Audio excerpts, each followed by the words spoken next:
Jeremiah 10:1-16. In today's reading, the prophet warns the people to avoid idolatry and points out the foolishness of worshiping other gods. The reading concludes with a hymn of praise to God.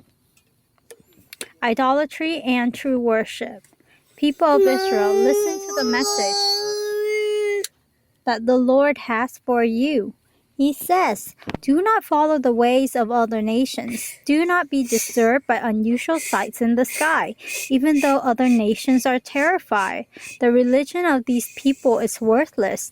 A tree is cut down in the forest. It is carved by the tools of the woodworker and decorated with silver and gold. It is fastened down with nails to keep it from falling over. Such idols are like scarecrow in a field of melons.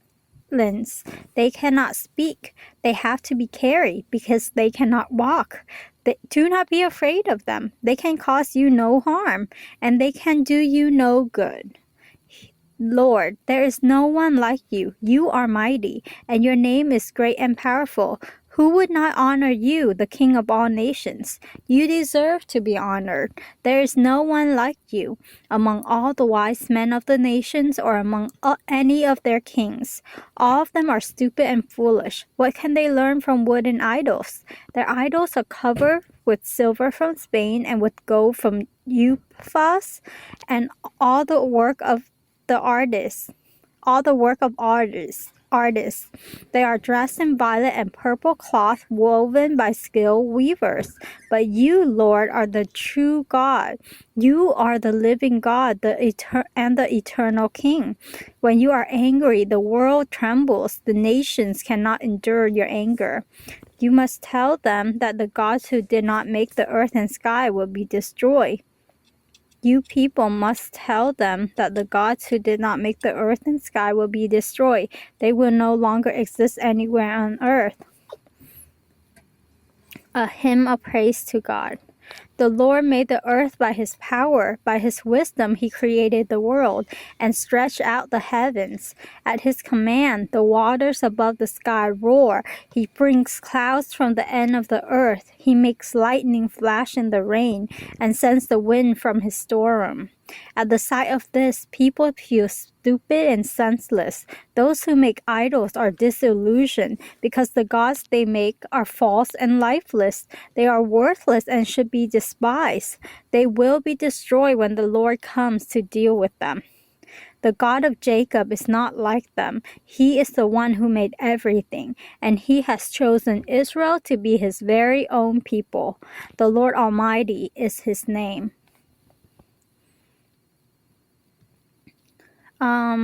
He compared idols to, they are lifeless, and they are like a scarecrow in a field of melons. Let's see, number 5.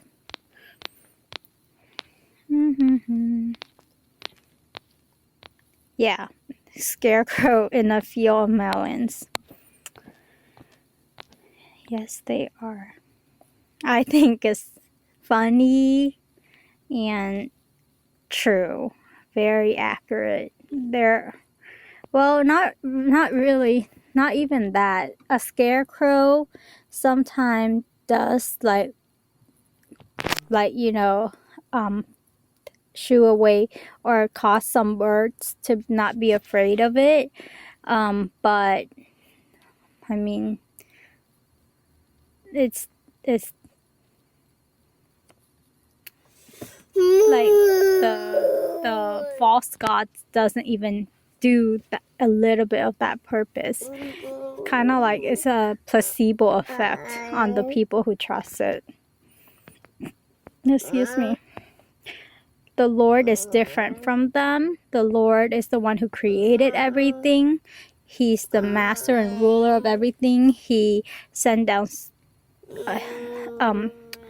storms through his storehouses, stuff like that. So the Lord is described as full of life, original, unique, majestic, and powerful.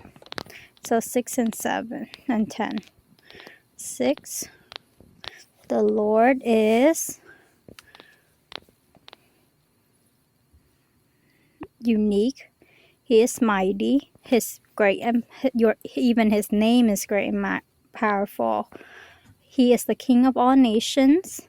He deserves to be honored. He's unique. And he's like wise. He's like a wise man, and he's above the wise men, and he's above their king. And 10, he is true. He is living. Important, the living one, because the other are lifeless. And he is eternal. And he affects like the world that we live in. I would say, like he can choose to move through nature, through the natural world that we live in, if he wants to. I think the most striking is life. God is not only living, but he is the source of life. He created life, and he caused life to happen. He caused there. Because of him, there's movement, there's life. Other gods can't do that. When I read about how the clothes that they wear are made by people, and then they maybe people carve their feet too, but those feet can't walk, so they have to be carried. And when I compare that with God, is such a huge difference. Who can carry God? He is the one who created feet. He gave us the ability to walk. Yet we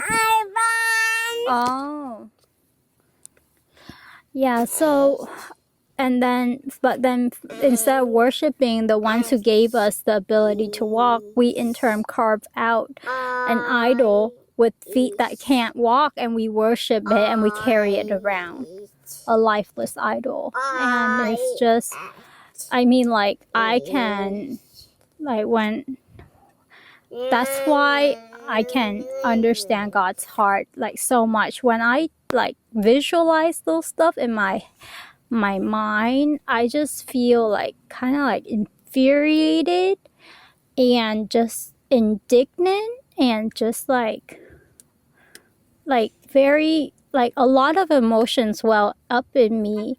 If I were God, that, like, if I were, for example, if I have the ability to create life and my children weren't like born by me, but I created them like through the way that God did.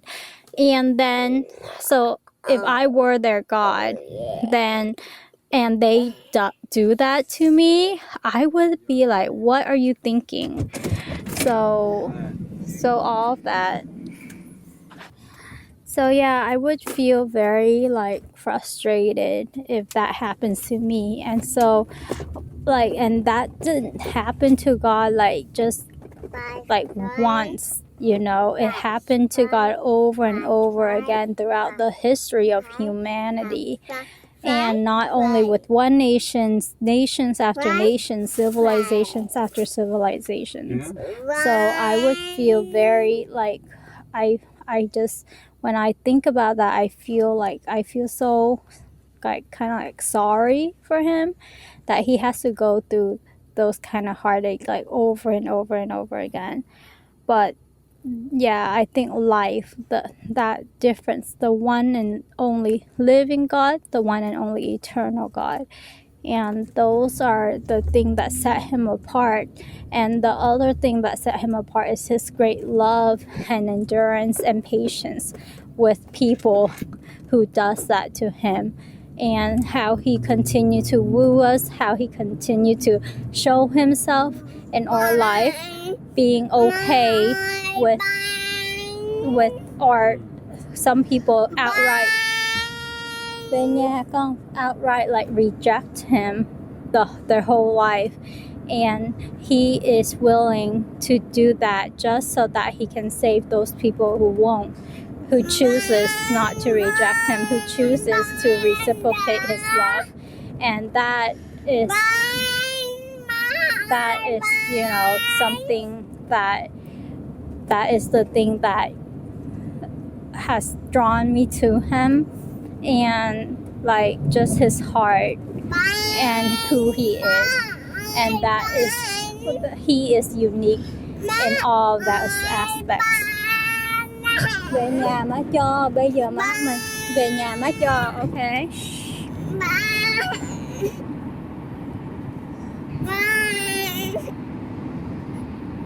Amen.